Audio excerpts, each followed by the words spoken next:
Howdy, brothers. Welcome back to another long-awaited episode of Whiskey and Water. We just like to keep you guys on your toes. You know, who said that we needed to drop an episode weekly or bi-weekly? Like, we didn't say that. That's crazy. So, first things first, sorry for being late. Honestly, we're doing our best. When are we not doing our best? But we're just like uninspired, guys. We were just uninspired, and we're never going to show for you guys uninspired. Like, you know, we want to come into these episodes with a fresh mindset and fresh inspiration and updates. Like, if there's nothing going on in our lives, we're not going to like sit here with our dick in our hands, not knowing what to talk about. I hope every Monday that we don't drop an episode, you guys are just like, they're doing their best. Like, I hope you guys know that. And also not us gaslighting you guys saying, we don't know what you're talking about. We never said that. Anyways, here we are. Okay, here we are. We're doing an episode. For those of you watching on YouTube, we are at my house today. We're in my office, gone through a little office makeover transition. So do not judge. But we are excited today. We are coming feeling inspired and with lots and lots of life updates. Probably the most we've had in a while. So we're going to get into it, but we decided to talk today and kind of do a dedicated episode about leadership and kind of a mix between like our current leadership style, the company culture that we are trying to cultivate at Mood, because that's super important to us. And I don't think we've ever like truly deep dived on that. And it's such a big part of like our daily lives and our business that I would love to kind of like pull back the curtain and explain more to you guys and show you what that side of our lives looks like a little bit. And then also just some lessons we've learned along the way in the past few months, and, you know, things that in hindsight we're looking back on and we're like, okay, yeah, like that was a good little lesson for us. So we're going to get into all of that. But before we do that, of course, we have a ton of updates for you guys, our highs and lows and our pro tips as well. Okay, guys, let's get into our pro tip. Okay, my pro tip is based on my current life right now, because you can like ask your friends for recommendations. And if you go with those recommendations, you might be getting screwed over, because I always ask my Instagram for my recommendations. And that is like my biggest pro tip, because people will come out of the woodworks with the most clutch recommendations of shit that like you would have never like thought of or known of. Like, I had reached out for, I don't know if I told you guys in the last episode, because I know I've versed you guys like on the move and stuff, but I had reached out to a moving company that I had collaborated with in the past, which I mean, yeah, you guys probably even know it because you guys followed my last move, but they had quoted me for the move from Fort Lauderdale to LA, $17,000. $1 million. They had quoted me $17,000, and I was like, "Oh, that's so cool. I guess I'm actually not moving, because there's just no fucking way." So I had reached out to Instagram and also just like some friends, and one of these girls, a girl that I know, reached out and was like, "Dude, you should look into this company you ship, because you're really not shipping that much stuff." Like, anyways, I found someone to ship my stuff for $2,600. Slay. Instead of $17,000.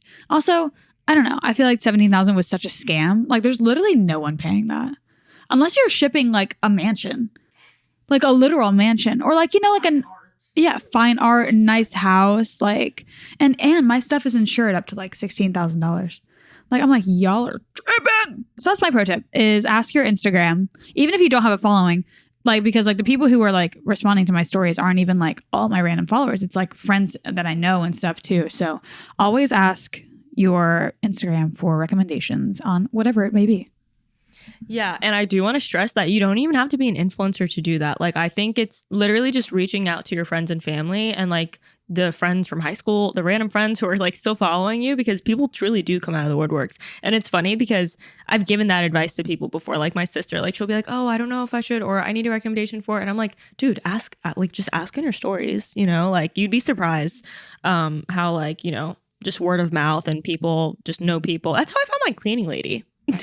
Dude, Dude, Krissa is the one like linking. Krissa is our project manager. She's the one linking me up with someone to ship my car because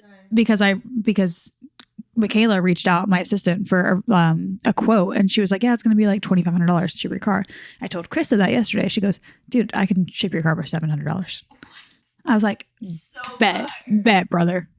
Yeah, it's like how I found my cleaning lady. It's like how we find a lot of people. Anyways, so great pro tip. My pro tip, and this might be common knowledge for people who are already like chronically online, but a lot of people aren't. You know, I forget that not everyone is chronically online. Like I'll make a TikTok reference and I'm like, oh, you don't know what I'm talking about. Okay. But my pro tip is to use TikTok as a search engine.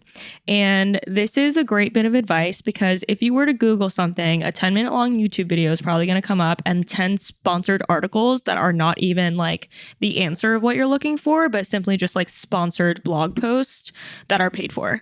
So if you want like real life advice, look up whatever you're curious about, whatever you want to know. Like literally instead of Googling stuff now, I TikTok it, and I find like short form, straight to the point answers in a video format. So then I also get a visual. I know it's not sponsored by some. If I'm like best hotels in Florida, if I Google that, it's all ads, you know. But if I if I TikTok it, like it's going to be legit travel reviews from people who have gone there or they're currently there.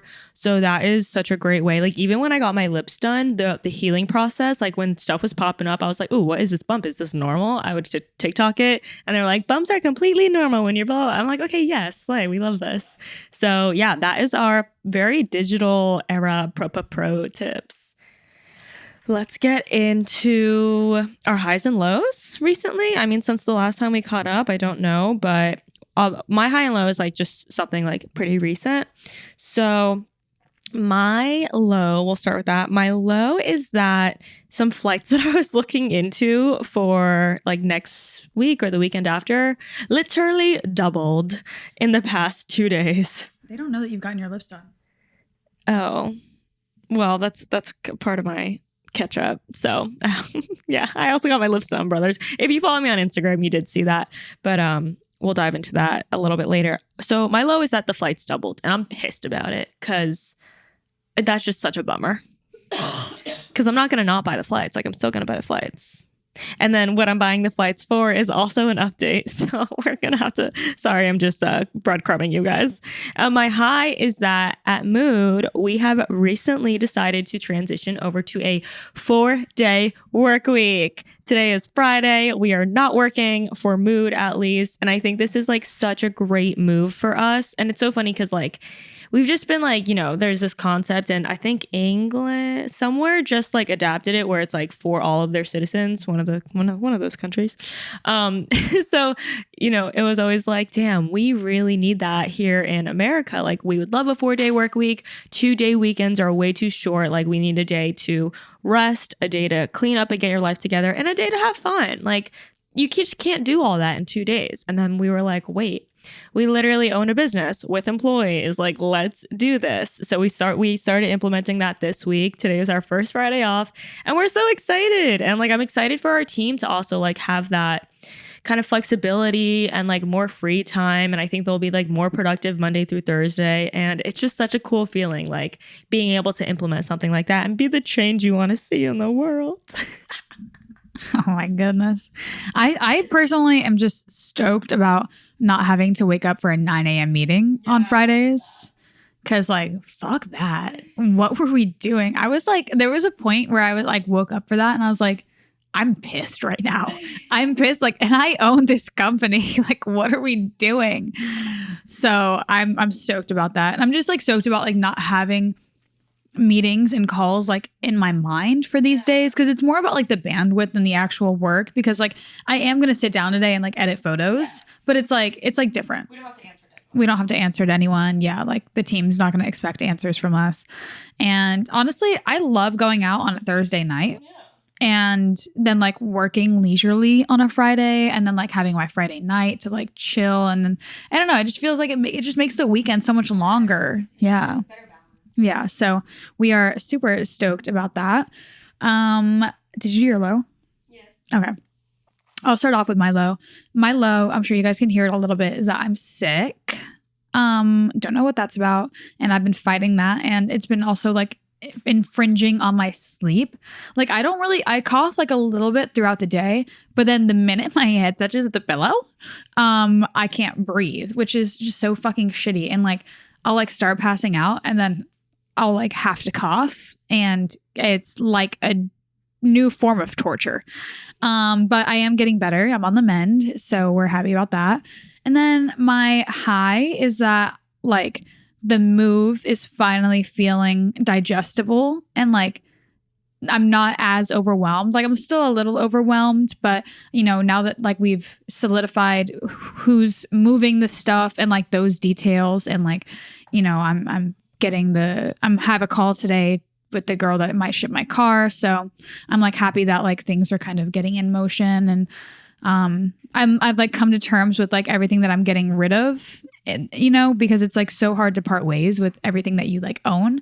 So I'm just feeling like in a good place with that, and I'm happy because it's taken some, you know, like weight off of my shoulders. So that's my little high and low. And you have some updates? Or are you going to kick us off with some more catch up?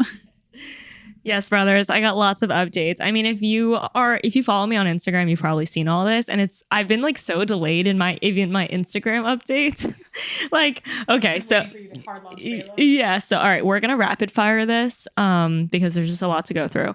One, a catch up is I got my lips done, yay! And I've been thinking about it for so long, and I ultimately pulled the trigger because one, it was free, and two,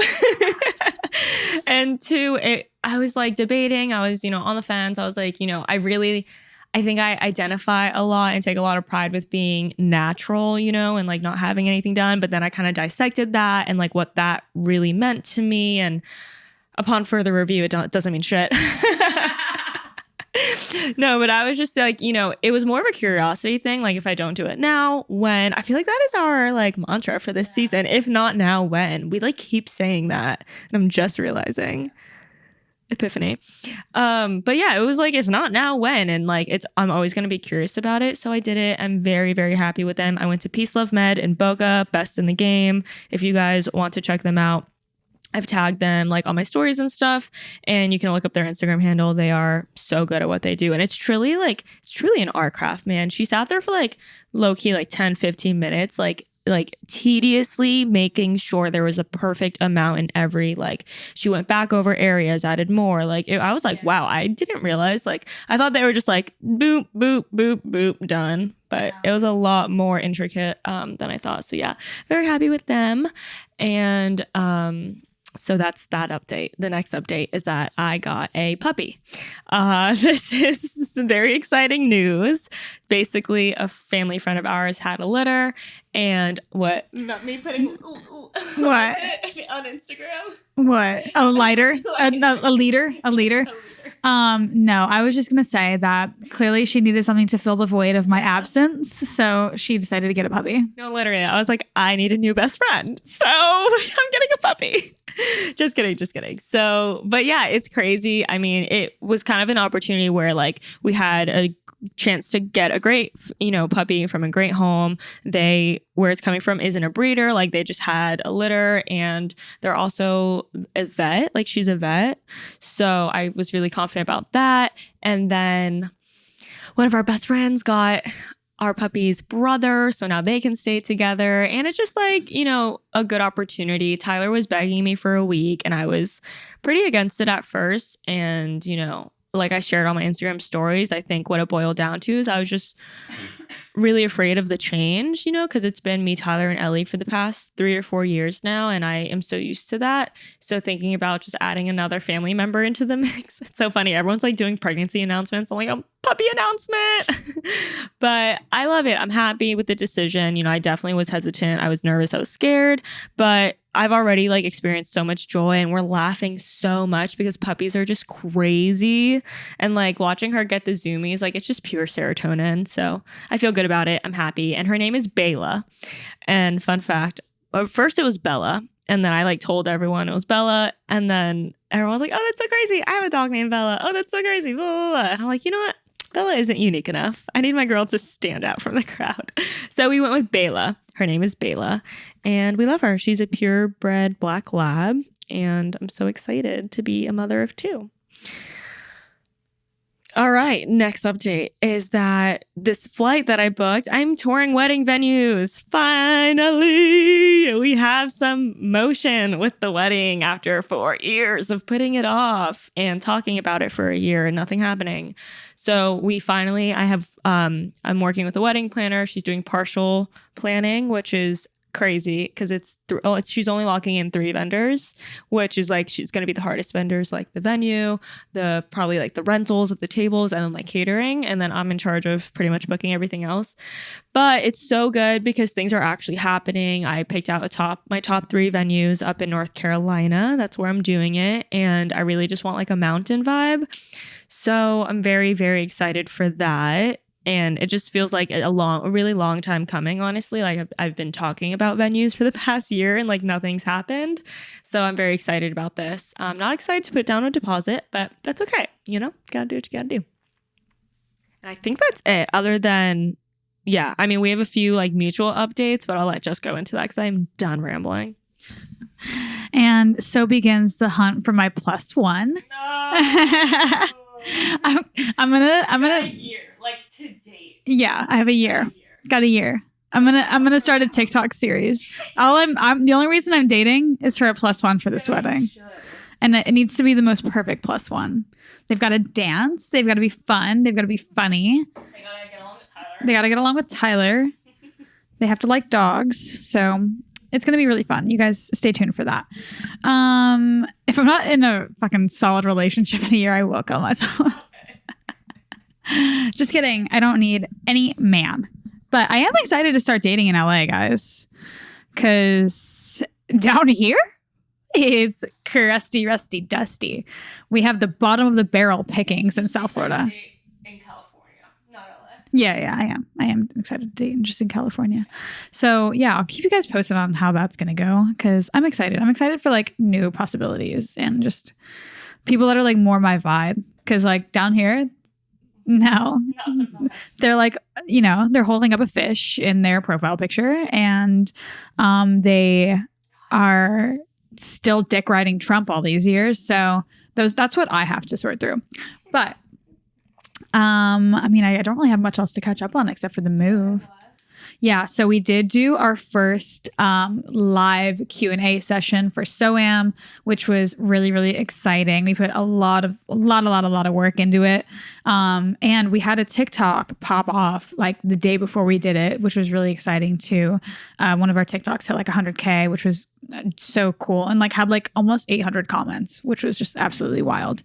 So that was really cool. We did our Q&A and it's, guys, we'll always give it a buck with you. When we first started, people like trickled in, thank God. But for the first 5 to 10 minutes, there was one person and then 2. And I'm looking at Olivia. We're sitting right here where we were. I was like, I will end it all. I will literally like, what are we doing anymore? So thank God people trickled in, which I told the girls, I was like, listen, I think we should just like let the waiting room fill up while we do this. They're like, no, dude, we have to start. They let them in. It's one fucking person. The gates are flooding. It's crazy. You guys, it was a humbling experience. Okay, I feel like people... it was, people eventually trickled in and got to a number that we were like, okay, like, we'll take it. We're happy with that. But I think it was a great lesson for us, like, because we had like about 30 or 40 people actually register for the live. And then like 1/4 or, 1/4 really showed up. So it was really good for us to like always expect a lower number. A lower number. And it was just really funny. And obviously, like, it's great that we got so much interest because we got so many emails and added them to our email list. But it was such a good like rehearsal for us. And also I realized like this is our first time ever doing. So like when you're selling digital products, it's really common to to do these like live webinars or recorded webinars, because that's kind of like it creates like a sales funnel.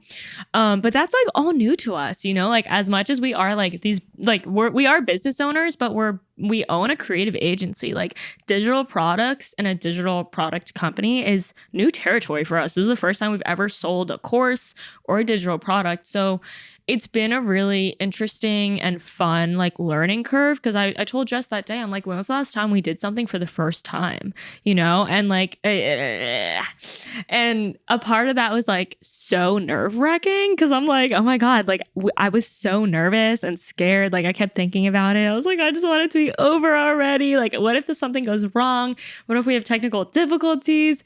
And we definitely like had some mess ups along the way, but I kept reminding myself like we are human, and like it's okay for people to know that we are human, and that like this is our first time doing this. There might be some mistakes. We might, you know, mess some things up, and it's okay. Like it's just not the end of the world. Actually, that brings me to a great point.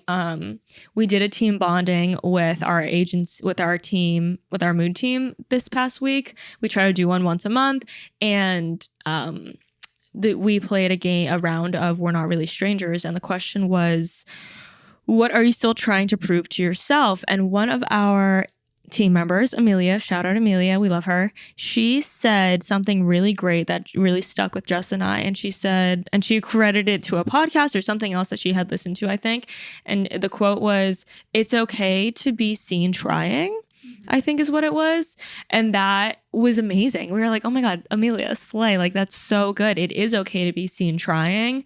Because even like I kept that with me throughout the live, you know, I was like, it's okay. Like, you don't have to wait until you're perfect and, you know, no mistakes are being made to put something out there. Like, it is okay. Because if not, like you'll just never do it. You'll keep putting it off. You'll keep waiting till it's perfect. And it's just not, that doesn't, you know, contribute to like your overall success and your growth ultimately. So that was really great. And it was just exciting to do, like I said, do something new for the first time. And now that we did it, I'm like, run it back. Like I am ready. Let's do the next one right fucking now. Yeah. And for the most part, like it went great. Like it went without a hitch. Like it flowed super naturally. I will say like the only thing is that like when I was speaking during my portion, someone joined the live. I thought it was a guy at first. And I was like, you were going to talk about your coughing fit. Oh, that fucking too, dog. No, I thought it was like a guy at first. I'm like, who got the link to this? And like what weirdo was in here? But they were like throwing their laptop around, and we hadn't like control muted everyone. I don't know, lessons learned. But like they were throwing their laptop around. It's like rustling like loud as fuck. I'm like, I can like see their fucking screen because it's on Zoom, and I'm like trying to like talk and read while also like trying to be like, what the fuck are you doing? Yeah. And then aside from that, I did have a coughing fit during it, but like it was Olivia's turn to speak and we were here together. So like I couldn't like mute myself. And so I'm literally beside her, red-faced as fuck, holding in this cough, drinking as much water as I can, tears streaming down my face. I'm like sweating because I'm holding in this fucking cough. And it was just that was a low point for me. But other than that, I mean, the live really went well, and it was such a great trial run. Like, you know, we had a good turnout. We did sell some spots on the course, so that was super exciting. And yeah, it was a perfect trial run, honestly. I just look back at Jess and her eyes are bloodshot red and she's like crying. And I'm like, are you okay? It was funny. Good time. So that's the update, you guys. I think that's about it. We're definitely in a season of change and we're trying to embrace it. Like between Jess moving and the puppy coming in and like my lip filler, like it is a season of change, and I'm here for that. And it's funny because like you kind of don't realize it until you're in it already. I was like, oh wow, okay, like a lot of change is happening. This is happening. You know, it's the next chapter and it's a new season of life. So just trying to welcome it with open arms, not judge it for being any worse or any better. Just like it is what it is, and surrendering to it. I'm definitely a little scared about Jess leaving. It's going to be a big adjustment for the both of us. But we're just gonna have to cross that bridge when we get there too. Like, I'm also trying to not like overthink it, overanalyze it. I'm trying to not imagine what it's gonna be like, because like, what's the point? You know, like, let's just live it when it's happening. Because I think like when you try to imagine these future scenarios playing out, like that kind of just like leads to anxiety. So yeah, we're just gonna take it day by day, brothers, day by day. All right. So with all that being said, we do want to get into some leadership lessons and just a little bit about like our leadership styles, like I mentioned earlier in the episode, and what is important to us when it comes to having, you know, a team and cultivating a company culture that is special to us and that we feel like we would have loved to have, you know, when we were in the work field as employees, and definitely like things that we lacked when we were working, like whether it was corporate jobs or, you know, even like being independent contractors and like having people manage us, but being like, that's so shitty. You know, if I were doing it, I would not do that. So, you know, there's a lot of lessons we've accumulated over the years from being employees that we have made sure to make those changes like as leaders. So kicking off the whole leadership lessons, yesterday, actually, we did have to end an intern's internship. And we keep things pretty open-ended when interns start with us because, you know, we really want to like leave it up to them and also us. But, you know, we say, hey, like, you know, this could be either a 3-month or a 6-month internship. 3-month or a 6-month internship. And, you know, around 3 months, that's like kind of like, I don't know if you said that on the podcast earlier or if you said it. No, just now. You said it with us. Okay. I'm like trying to remember like what was said on camera versus off.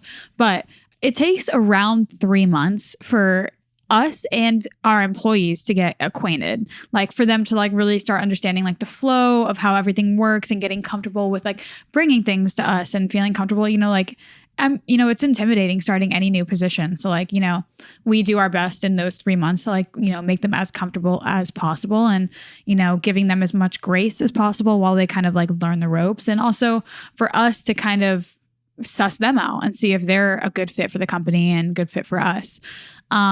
So at the end of this intern's 3-month internship, we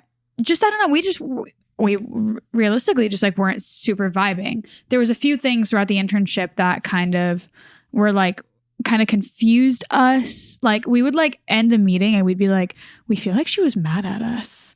And like it just like kind of weird stuff like that. And I mean, she was great. Like we interviewed her, you know, previous to her starting the internship, and she was so sweet, so great. But it just didn't seem like, you know, long term a great fit for us. And, you know, she was also studying, you know, a different career path in school. So, you know, we want people that kind of want to do this long term. And, you know, ideally, you know, if we're going to continue on and continue investing our time into them, you know, they're investing their time outside of the internship also into this field and learning social media and or even something like communication, something that's aligned. But I do think that she was studying like something like medicine. So, you know, it just wasn't super aligned. And so, you know, when we had this call with her, we were like, we were doing her end of month, which we do an end of month, obviously at the end of every month.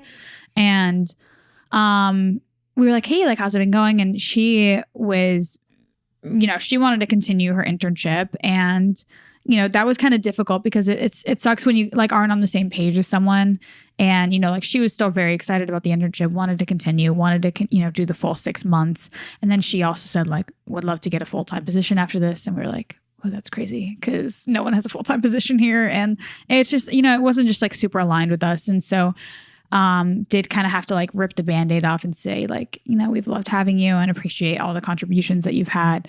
And, you know, like, I think that in any other sort of position, like we would have felt like a lot more like worse about doing that. And like she did seem very upset by the end of the call, which, you know, really, really like sucks. And we never want to be the reason someone's having like a bad day or a bad week or whatever it might be, or even just like the reason that they're sad in general. But, you know, it was taking more bandwidth from us and our team at this point to kind of accommodate to her and her schedule and her strengths versus us kind of just like nipping it in the bud and focusing on the interns that we do have and the team members that we do have and kind of investing our time and efforts into there.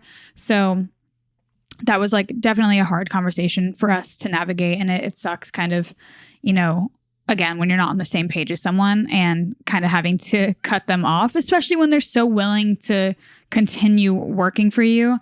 But again, that's just, you know, part of being a boss and part of being a leader. And, you know, it just wasn't super meshing with the team and with us. So yeah, that was a bummer, but had to happen. Yeah. And it's like it's such an interesting dynamic with us and our team, and just like the workflow that we have with them, because we're like, you know, kind of a small scale, I would say, boutique agency. You know, we're like a solid group of 5 as our like core team. And then in addition to that 5, we always have, you know, seasonal interns, and they're usually students. And that's kind of like what Jess was talking about a little bit earlier. And we're just really constantly having to kind of readjust tasks and readjust workloads. And because we're trying not to scale faster than we grow. You know, it's this very fine balance of, as we take on more clients, we assess where we're at with everyone, what their bandwidth is, and then try to decide if we need additional help, or if we give so and so more hours here, or, you know, but we're constantly in this, like, we're never really settled. And I think that's like a good thing to note too, for anyone who is a business owner or starting a business, is like, I think we always try to get to this place where like, okay, well, once this change happens, we'll feel settled, and then it'll just like, everything will like go smoothly. But I feel like for the past, since we launched the agency, we have always been like, it is our normal, it is our constant to be consistently pivoting and adjusting, whether it's like internally internally with our team, externally with our clients, you know, working on being more efficient on new platforms or task management, you know, website or platform. Like, we're just in this constant state of evolving, really, and making those adjustments as needed, because we just never want to get ahead of ourselves, and we never want to be behind either. So it's this very interesting dance. Like, it's a very delicate dance where we're constantly checking in and being like, how are we feeling about this? Do we feel like she has too much? Do we feel like she has too little? Do we need to like, you know, cut some baggage? And do we feel like it's doing more of a disservice than a service to have them, you know, still on the team? So it's a very interesting kind of place to be in. And I share that because I don't want you guys to feel like you have to like figure things out with your team or delegation. Like, it's always going to be this constantly evolving thing. And that's just like kind of how it is. And I feel like even once you feel like you have it figured out, like, something is going to shift, and all of a sudden you're not going to have it figured out anymore. Like, you can get into a really great flow with someone, or, you know, a team member, or this or that, and then like all of a sudden their schedule changes or their availability changes or whatever. And I feel like that's also why we do these end of month calls. And like, sometimes they're redundant, and like sometimes we have nothing new to say, right? Or sometimes, you know, a team member brings something to our attention that, like, you know, we can now readjust and either become more efficient or just have to like take into account moving forward. And so that's why, even if it is redundant, it is so important that we do that, because it gives our employees an opportunity to bring things to our attention, and also to us to bring things to their attention, and not have to like wait for like a random like time. And also, like, I feel like for our team, it also helps cut out some anxiety of like, if we ever like randomly want to meet with them one-on-one, like it would be because, you know, something's probably wrong. And so the end of month always gives us the opportunity to do that. Like, even, you know, with the intern that unfortunately we had to let go of yesterday, we had decided that about a month ago, but we were like, okay, like, we're going to take this month, you know, let her write out the full 3 months. And then we knew that we were going to do that on this call. So it was, you know, we didn't have to like set aside a different time. You know, we just knew that we were going to wait for this end of month call, as we always do, and then bring it up then.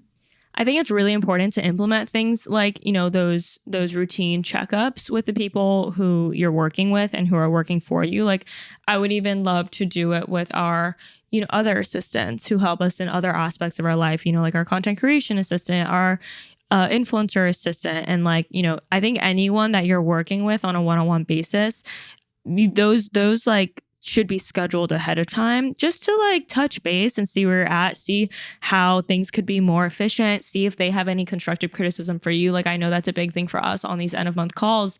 We have everyone fill out a questionnaire before we meet face to face. And also, you guys, we didn't start the agency doing this. This is something that we were like, maybe we should implement an opportunity for people to give us constructive criticism, for us to give them some criticism. So like, you know, this was something that was learned along the way, and that's why we're sharing it now. It's not like we just woke up one day and like knew how to have these like great relationships with our employees. It's like something you work on and you cultivate.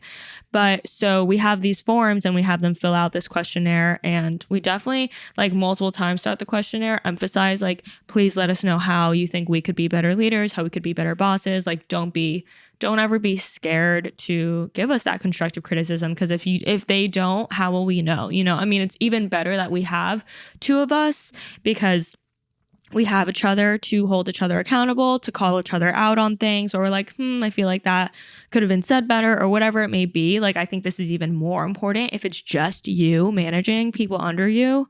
But yeah, it's a great little habit to implement that can really build a relationship, and it gives both sides an opportunity to praise each other. You know, like a lot of yesterday's meetings were really positive. Our newest social media manager is like, this was her first full month, and it gave us a chance to sit down with her and for her to tell us that she's absolutely loving everything she's doing. And it gave us a chance to tell her that we think she's such an amazing fit and she's absolutely killing it.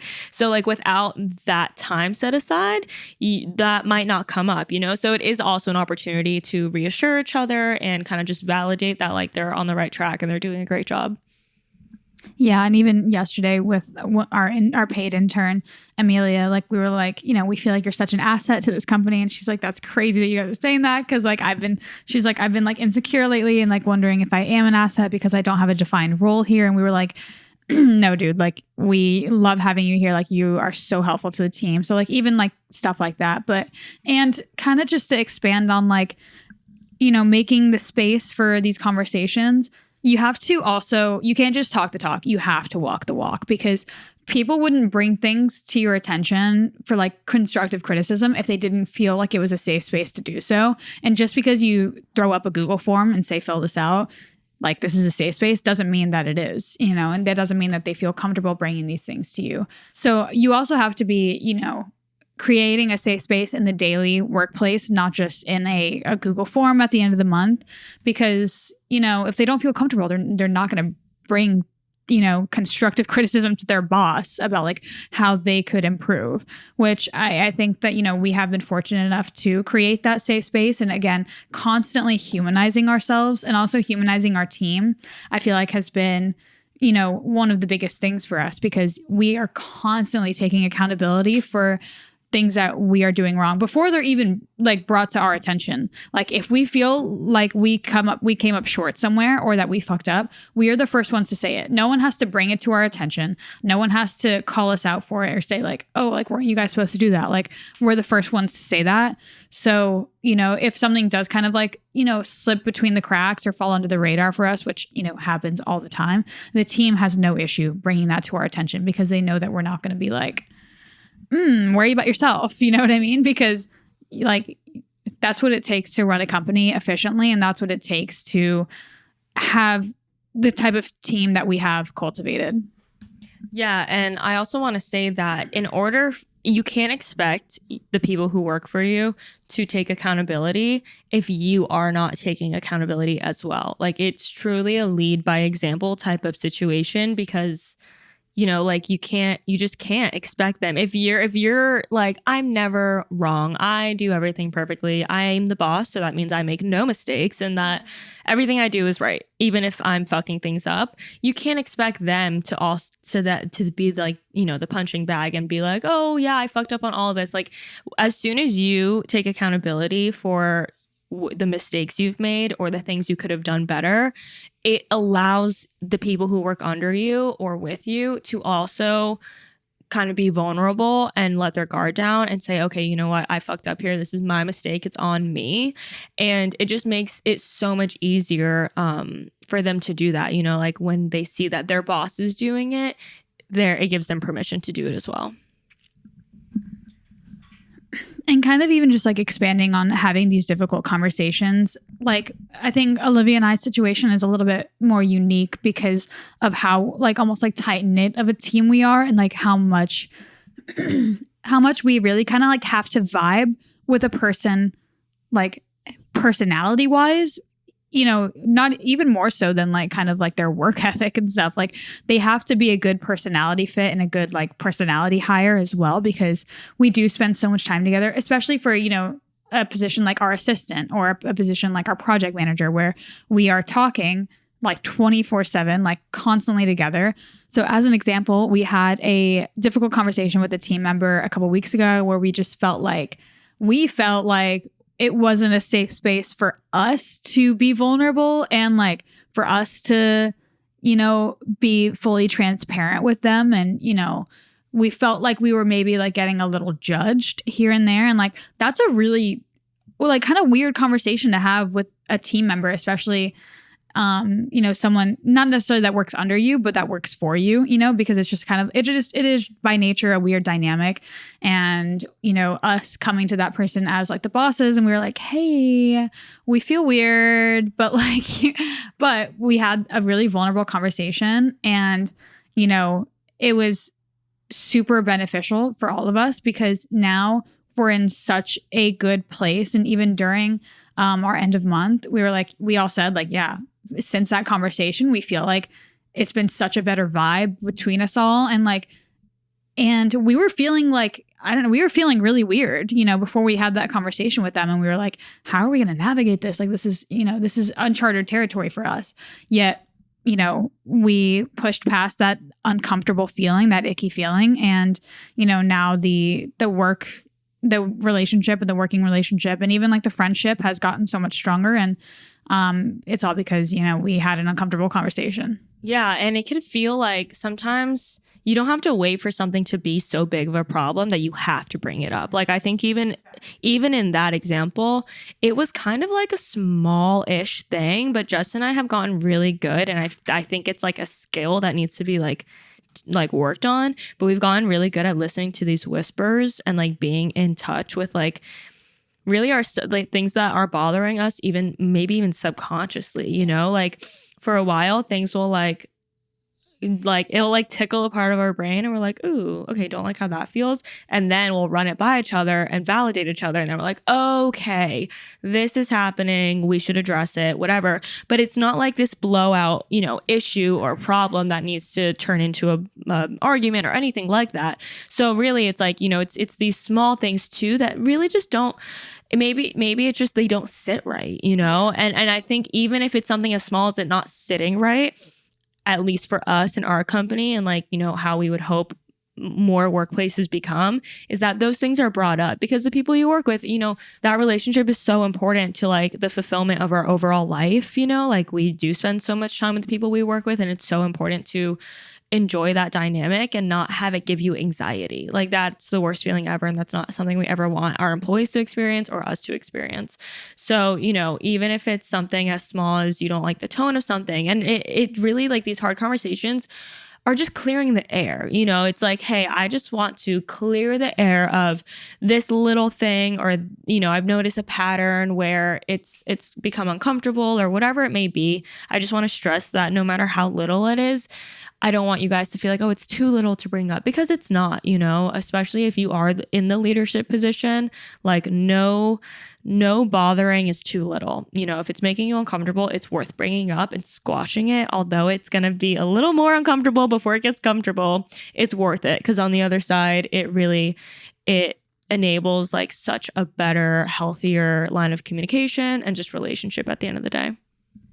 And you're also not crazy for bringing these things up. Like, you're not micromanaging. You're not like, it's not like you're anxiety speaking. Like, it's things that you're noticing that, yeah. And it's, again, like Olivia just said, it's not being petty. It's like, you just want to squash it, because why are we existing in a realm where we're uncomfortable like in the long term, rather than just like nipping something in the bud and being uncomfortable for a short period of time and then clearing the air. Like, I can't tell you guys how relieving it is to have these conversations where both sides feel heard. And and a lot of these things are done subconsciously, you know what I mean? Like these people don't even realize they're doing it. You don't realize you're doing it.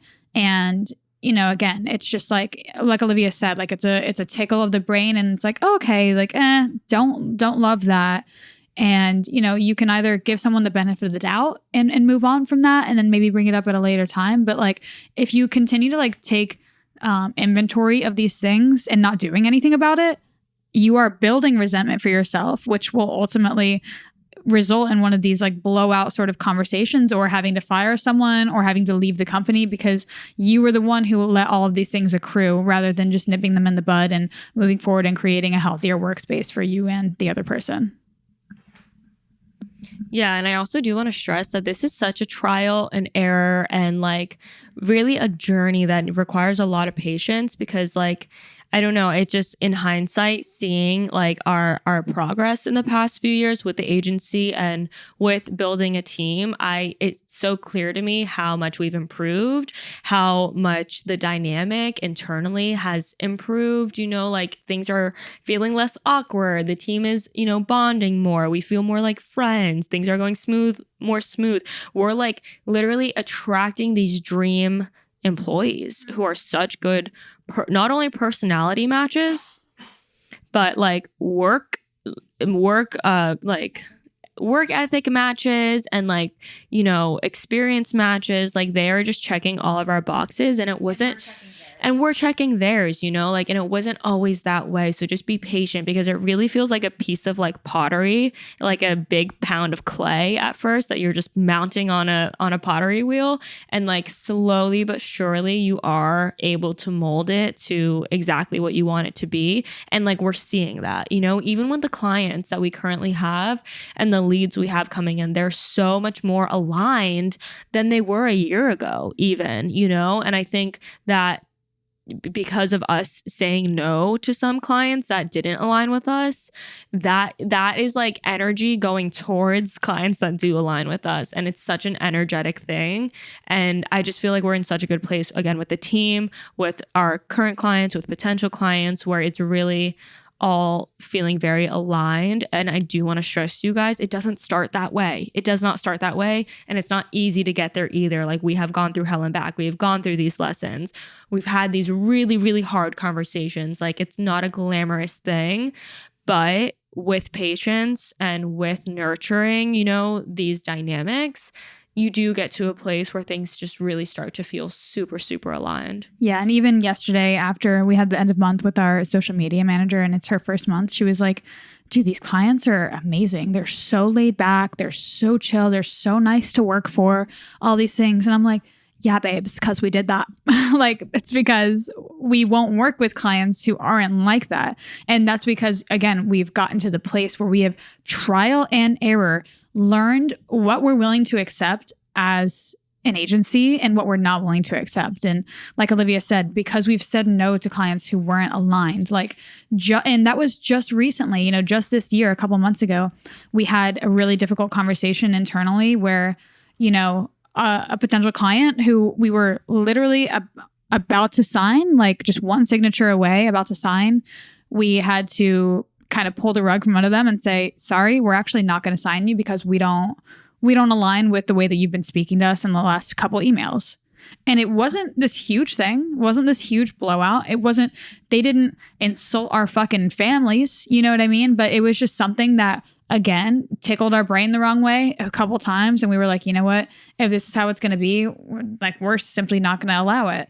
And so it was really validating to hear that from her, because we have, taken so much time to build the relationships with the people that we currently have. And we value, like, above money, above anything else, like, we value having just like a healthy, like, enjoying coming to work and a healthy workplace, and clients that feel like friends, and clients that believe in us, like, and aren't micromanaging us. So again, and it doesn't start that way. We've had nightmare clients, and we've had people who, didn't value our work. And we've had to like have difficult conversations with clients that we had for a few months where like we kept delivering work and we would like put our entire pussy into that work and our soul and pussy into that work. And we knew that we were going above and beyond, and we would like go out of our way for these clients too and like overextend ourselves. Yet every time we delivered the work, we didn't get so much as a thank you or, oh, this is great, thank you for doing that, or whatever it might be. And guess what?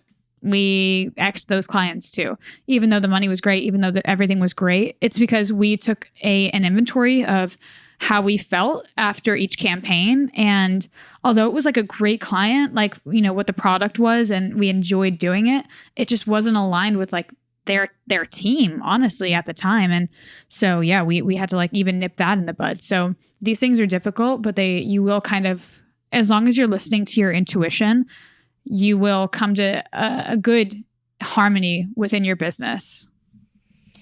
Yeah. And I also want to share that, like, in addition to that, you can have a high bar for your business, for your team, and for your clients. It's not asking for too much to want to love the people who work for you and to want to love the people that you work with, as you know, on both sides. It's not asking for too much. There is this really sweet spot that you can get to where it feels good on both sides. You know, it won't always be like that. I'm sure that won't be our last client that we don't totally love working with.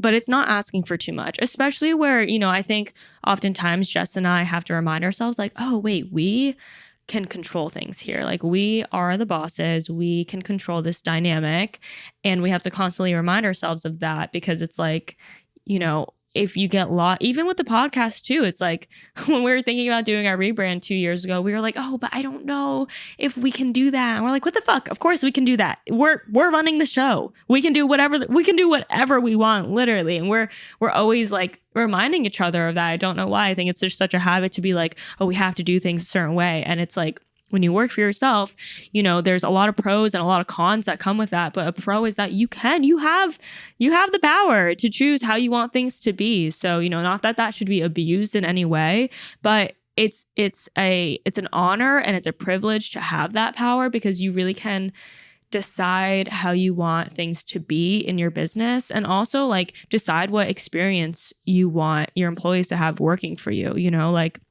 for us, happy employees and a happy team means everything to us. Like, if our team is happy, that's like, we're happy. It's a very fulfilling feeling. We love hearing that they love what they do and they love their job at Mood and that they love working for us. Like, that is so great to hear, because we it's not easy, and we really work very hard to make sure that those relationships are nurtured and that everyone does feel comfortable and fulfilled and they're not getting burnt out, and that they have a 4-day work week and they can express themselves and, you know, feel like they are being validated and also learning a lot from their time at Mood. So yeah, that's our spiel. That's our spiel. We hope you guys enjoyed this episode. I feel like it was kind of long overdue to deep dive on what it is we do at Mood and, you know, the dynamic with our team, because it's probably like the most time and bandwidth we spend daily. Like, that's the part of our lives that we really like, you know, just spend a lot of time and mental energy like pouring into and making sure that everything is good. So it's nice to talk about it and kind of explain to you guys, to the brothers, what that looks like. Yeah. And again, like Olivia said, like, it takes up so much of our actual like lifetime. And like, I think a lot of people think that, I don't know, it's really hard to know what people think, because sometimes like a good friend of ours recently like thought like Olivia worked for Mood and that we like worked for Mood. And then some people like think that we're just managing influencers. And, you know, it's really interesting, you know, to see what people think from the outside. But on the inside, like, this is exactly everything that's going on. And this is how much energy we're putting into it. And this is kind of what's going on. This is what we're spending 80% of our time on. This is why we're not recording. Yeah, this is why we're not releasing episodes. It's because we're, constantly evolving with our agency and with SOAM and with, everything else that we have going on. And but we're gonna try to be more consistent. We're gonna go back to our bi-weekly. It was just, a little bit of a difficult couple weeks that we were having. And you know what? We're probably gonna have a difficult month if we're being honest, because I'm preparing for this move and whatnot. 3 weeks away. But we actually do have some ideas for episodes here coming up, and I'm really excited and we have some guests that are coming up. But I'm really excited to talk to you guys when I get to LA and kind of just fill you guys in on everything that's going to be looking like. And that's going to be such a huge change. And hopefully I can have some LA people on the pod too. And yeah, it'll be fun. So thank you guys for sticking around. We love you guys, and we will see you in 2 weeks. Bye, brothers.